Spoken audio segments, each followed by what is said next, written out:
Horror TV. The world is thinking. There's one story in particular that has really hung with me, and that was in October of 2006. The American Civil Liberties Union had acquired copies of autopsy reports done on civilians who died while in custody in Afghanistan and Iraq. So they were under U.S. military custody and they died. So doctors will do an autopsy on them. And of these, there was 44 autopsy reports, and they're still on the ACLU website. You can go there and you can read them. They're not pleasant reading. But it's quite clear. Of 23 of those, the cause of death was listed as homicide. So they were murdered while in custody. I mean, it was just right there, black and white, right in the autopsy reports. The other ones, the primary cause of death listed as heart failure. All of the bodies had had extensive damage, broken bones, bruises, lacerations, just they were brutalized badly, tortured to death. And ACLU came out and said these people were tortured to death. I mean, there was just no question about it. They put out a press release.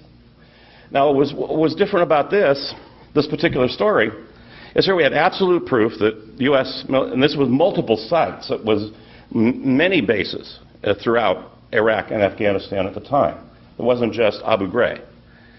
And so we have these autopsy reports proving that we were torturing people to death. And it goes out as a press release from ACLU.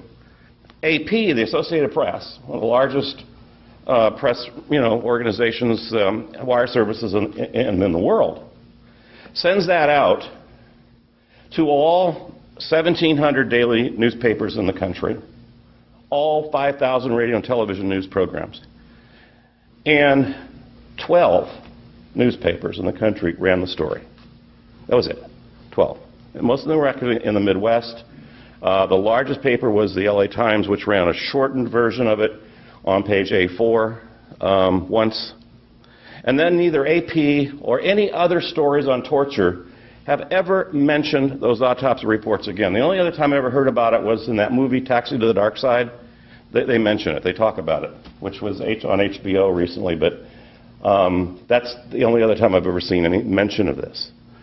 So this isn't like we're trying to get the guys in the Justice Department that wrote the torture memos and Cheney's saying, oh yeah, we did do some stuff, we tortured them, or we took the gloves off, but did it save America from being hurt more and that kind of thing? No, this is killing people. This was murder.